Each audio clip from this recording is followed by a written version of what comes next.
Thank you very much.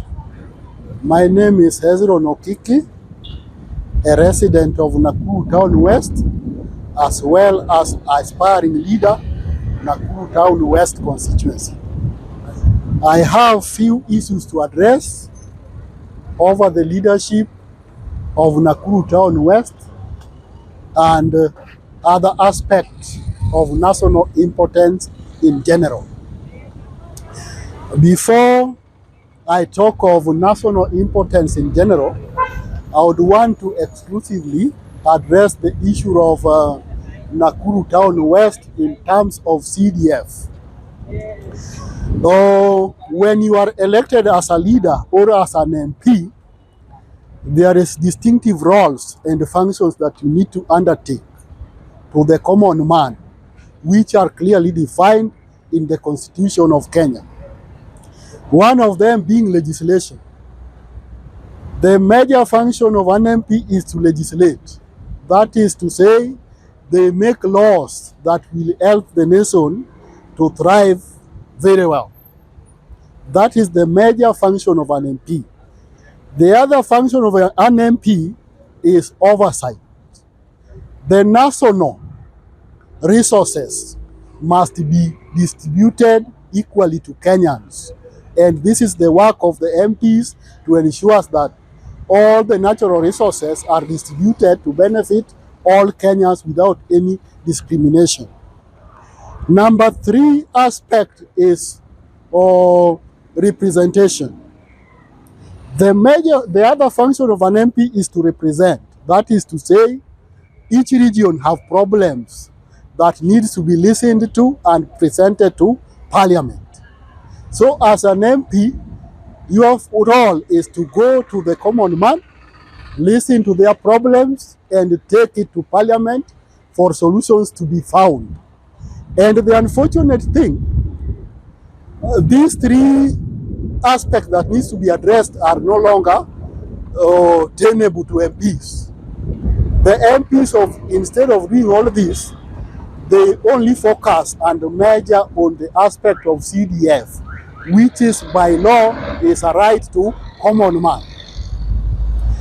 Or when MPs are being elected, their campaign tool is not about CDF and what have you.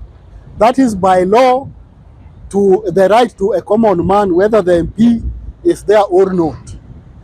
CDF will come because it is within the law. And how does CDF work? We have CDF as a tool that helps the common man. How? Number 1, we have the development aspect of CDF. It majorly concentrates on security.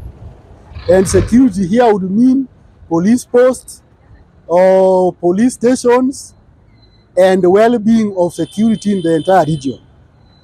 We have seen in Nakuru Town West, the security part is worse than even those that are in Somalia.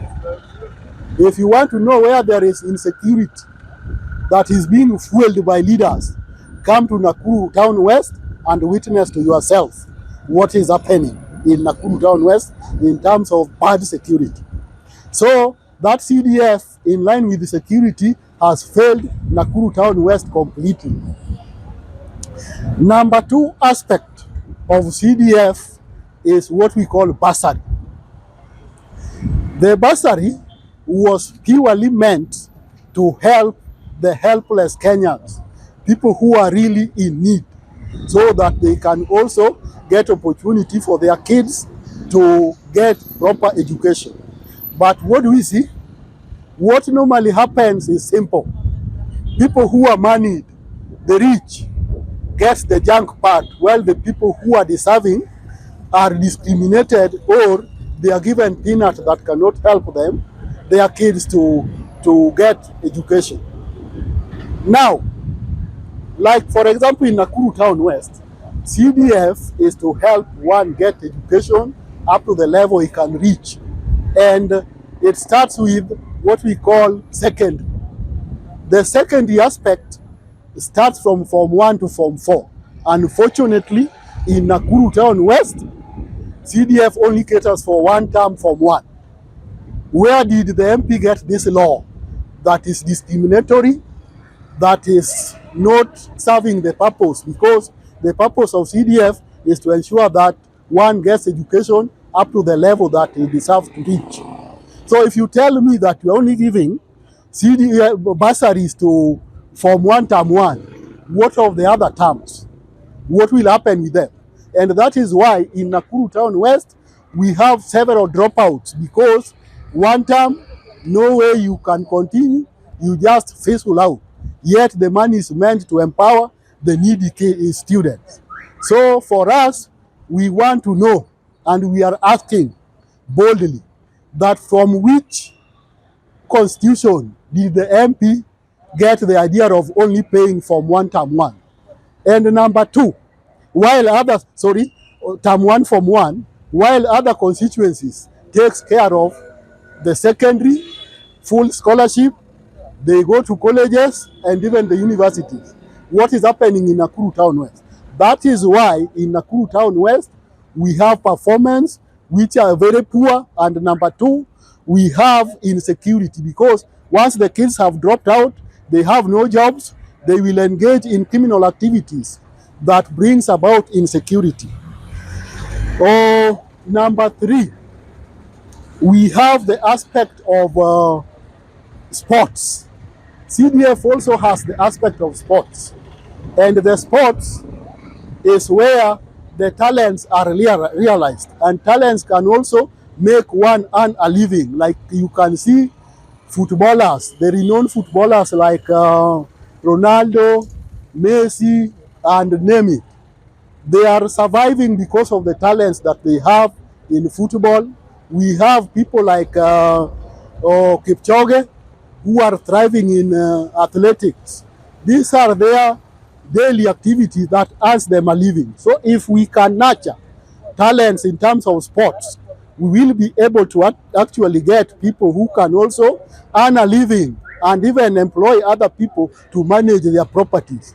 So we also have to put emphasis on sports. Number four, we have the aspect of environment. The environment aspect is also of great concern, and you see worldwide they are now concentrating on the aspect of environment. There is a portion of environment money in CDF, and in Nakuru Town West, I don't know whether they take advantage of ignorance of people knowing their rights, so that they just embezzle these funds without even knowing what to do to the common man. So the aspect of environment must also be looked into. We have the aspect of youth fund or Oversight fund. To Nakuru Town West, that is like a dream to come. There is nothing like Oversight fund. So we are asking, because the MPs normally brag that CDF, it is them managing. And to me, as per the law, if you are an oversighter, you are the person oversighting the activities of CDF.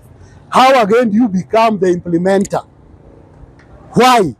If you are an oversighter, and here you come tell people, I have done this with the CDF, I have done this with the CDF, even the companies that undertakes the activities are for MPs or MPs proxies. Now, who will oversight the activities going on with the CDF? We are saying this today, and we are asking the government, they should move with speed to ensure that MPs are not given opportunity to run CDF. And we even witnessed this. Before CDF comes, these people disappear. You don't even see them on the ground. But once they hear that CDF has been sent, that is now you hear them just thump that, yeah, now we can now move.